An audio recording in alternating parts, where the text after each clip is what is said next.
You'll never be like her, Mom. Sandra actually raised me, right? He said, laughing as if it were the most harmless thing in the world, as though he hadn't just shattered something inside me. I stood in the doorway, one hand clutching a container of homemade chili, the other a canvas grocery bag. My coat was still on. His words floated in the air, louder than the music, louder than the clatter of cutlery and wine glasses at the table. Sandra, his mother-in-law, sat at the head of the table as if it were hers by right. She didn't react, just sipped her wine, smiled faintly, and handed a serving bowl to her husband. I glanced down at the chili, still warm, still mine, and set it on the counter. Nobody noticed.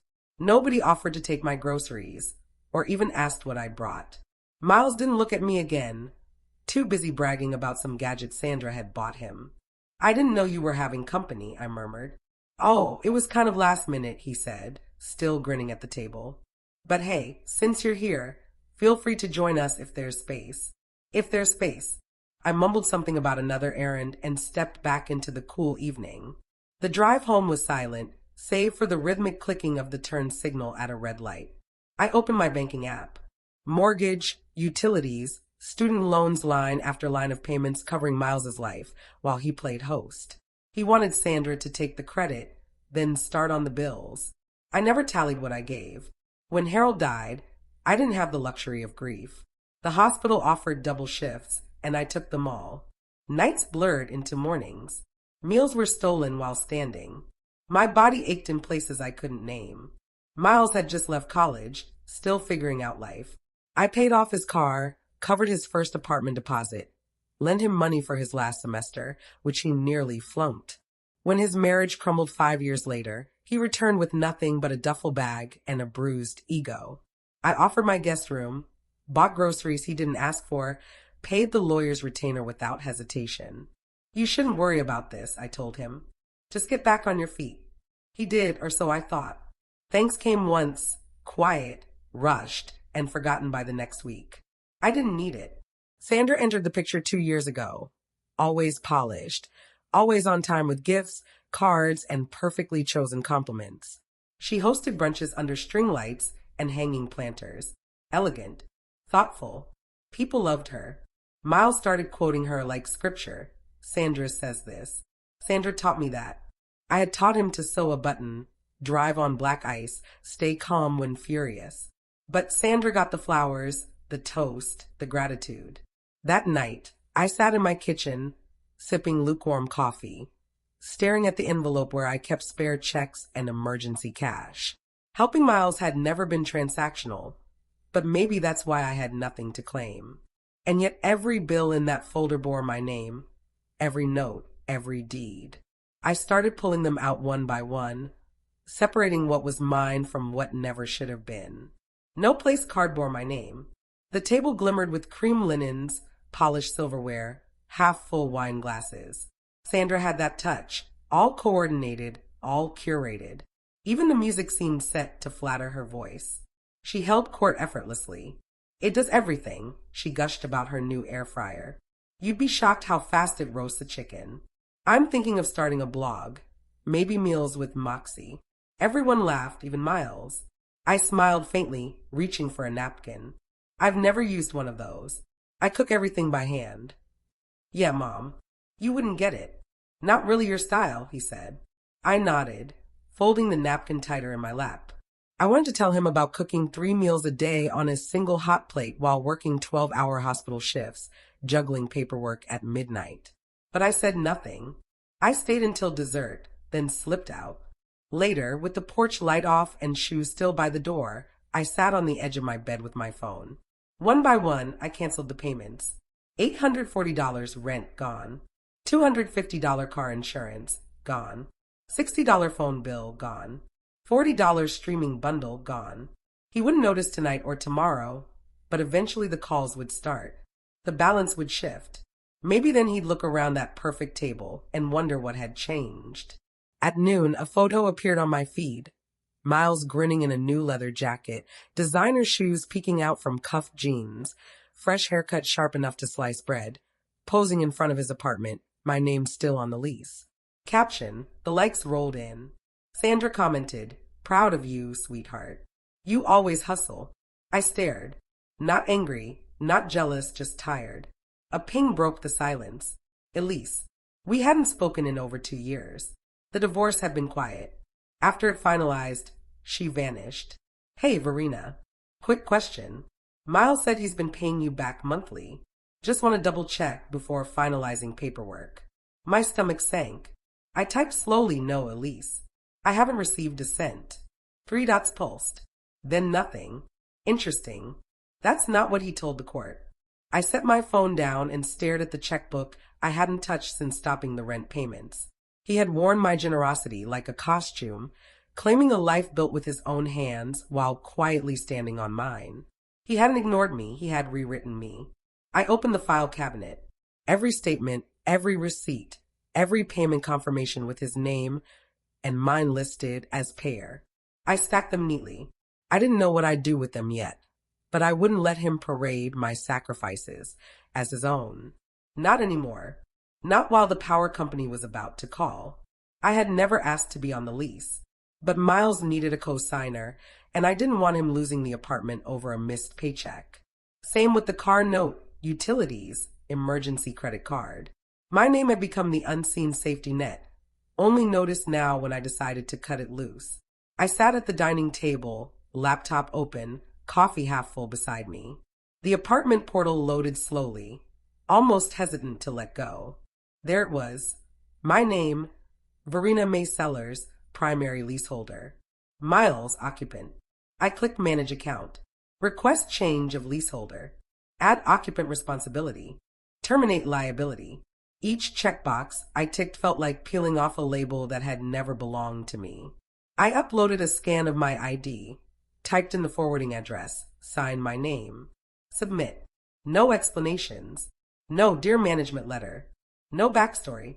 Just one quiet line in the notes section, effective immediately. The next tab opened the car loan portal. I logged in, found the lien holder information, and printed the contract. There it was, my name again, promising the monthly payments, insurance, registration. I circled it with a pen, folded the paper, placed it atop the lease documents in a new folder, a new envelope. By the time the afternoon light slid across my kitchen wall, everything was in order. No confrontation, no speeches, just paperwork. It wasn't about revenge. It wasn't even about anger anymore. It was about clearing the space where my name didn't belong and making room for where it did. Next came the credit cards. The call came at 7:04 p.m. I was at the kitchen table, coffee in my favorite chipped mug, reading the local paper I still insisted on having delivered. The fridge hummed. The ceiling fan clicked softly. Everything in my house still worked. My phone buzzed once, twice. Miles. I let it ring twice before picking up. "Mom." His voice carried equal parts irritation and confusion. "The power's out. Internet too. Did you forget something?" I took a slow sip, letting the silence stretch. Then I said flatly, "Ask Sandra. I hear she raised you better." He went quiet. I didn't wait for him to respond. I ended the call. I stayed seated a moment longer, listening to a neighbor's lawnmower in the distance, the evening settling into a golden hour hush. I didn't feel triumphant. I felt clean. It wasn't about teaching him a lesson, not really. It was about drawing a line I should have drawn years ago. He would figure it out, call the power company. Notice the auto pay had been disabled. The card would decline. Maybe he'd message me again, or have Sandra do it. But I wouldn't respond. I hadn't forgotten anything. I'd remembered everything, the hospital shifts, the nights I drove through snow with cough syrup, the years I quietly paid rent while he promised he'd get back on his feet, the dinners I wasn't invited to, the birthday cards left unanswered, the moment at the table when he said, "You wouldn't get it." I got it now and tonight. As his apartment went dark, I knew this was the beginning of him learning how to light a room on his own, because I wouldn't be flipping the switch back on. He knocked twice, soft, hesitant. I recognized him through the screen door. Miles, hunched in that gray jacket I'd bought last winter when he claimed he couldn't afford one. Still looked new, barely worn. "Mom," he started, rubbing the back of his neck like he used to at 16, trying to talk his way out of detention. I didn't mean it like that. What I said at dinner, it came out wrong. I said nothing. I opened the door and stepped aside. He walked in slowly, eyes scanning the room as if the furniture might judge him. On the kitchen table, I had everything laid out, like he used to with overdue assignments. I slid the envelope toward him.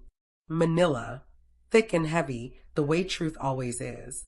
"What's this?" he asked, even though he already knew. "Every payment I've made on your behalf for the past 5 years. Rent, utilities, car insurance, credit minimums, interest from emergency spending." He opened it. His eyes traced the pages, each one printed, each line item annotated in my handwriting. Notes, dates, amounts. His mouth opened, then closed again. "You said you raised yourself," I said quietly, keeping my eyes on the envelope. "So start now." He sat down slowly, the envelope heavy in his hands. I rose, walked to the counter, poured the last coffee into my mug. "Mom," he started again. I turned to him. "This isn't punishment, Miles.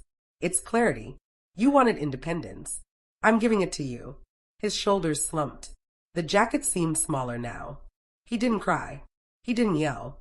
He just nodded, like a boy finally handed back graded homework, no longer his mother's responsibility to explain. He left, envelope clutched. I opened my laptop, logged into the last account. The call came while I folded laundry. Unknown number. Verena. It was Sandra. "I didn't know what he was doing," she said. "I thought you were fine helping him." I kept folding. "A towel, a cardigan."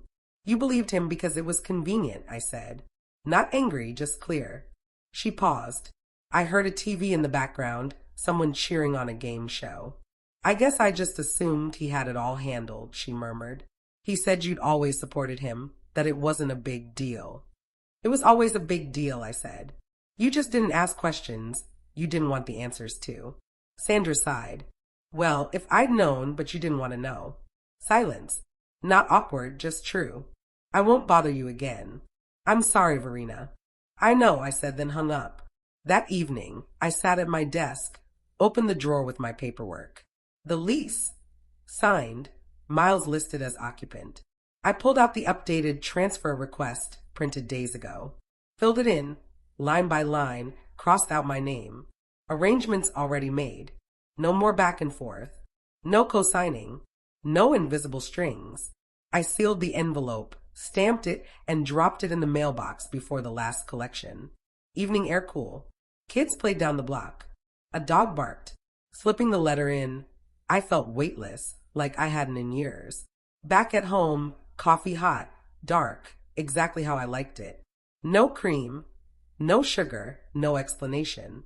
Porch, sun dipping behind trees, breeze carrying cut grass and something warm from a neighbor's kitchen. For once, I wasn't a bystander in my own life. Miles hadn't called. No text. No voicemail. Likely Sandra had passed on the message.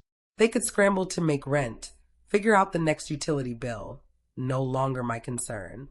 I set my mug down, opened a manila folder beside it. A community college grant application. Once, I dreamed of attending before life became diapers, double shifts, and overdue bills. The program allowed locals to sponsor one student at a time. Books, fees, tuition, no fanfare, just one woman helping another. Most of it was already filled. The last page asked for a letter of intent. I wrote by hand, "I want to support a young mother." I remember what it felt like. To want better and not know where it would come from. Not charity. Repayment to a younger me. Signed, folded, slid into envelope. No Instagram caption. No bragging rights. Just a chance for someone else to stand taller. Another sip of coffee. Warm. Quiet. Not lonely. Earned. Tomorrow, I drop off the application. Tonight, I watch the last light fade, letting peace settle in my bones. The notice came in a plain envelope, return address, property management. Miles 2 months behind on rent. A thin line of ink. We attempted to contact the leaseholder, but it was recently changed. I folded it, placed it in the drawer with spare batteries and takeout menus. No call. No forwarding. No safety net. Later, at the bank, I withdrew a modest amount, less than what I'd spent bailing him out in a month. Memo line for rebuilding. I mailed it anonymously to the local women's shelter. Exhale. Years of holding my breath released. I didn't check Miles's social media. Didn't ask. No point. Sandra too. Silent. Once that silence hurt. Now it was freedom. I thought of all the years I'd paid with more than money. Time, patience, pride. I'd patched holes so often I forgot what it meant to let something fall. Now I let it. He wanted to be a man who raised himself. Let the world meet him. Another cup of coffee. Porch. Notepad. A budget just for me. Groceries. Utilities. Maybe a weekend getaway. Numbers aligned, like pieces snapping into place. I paid with everything I had. Now it was their turn.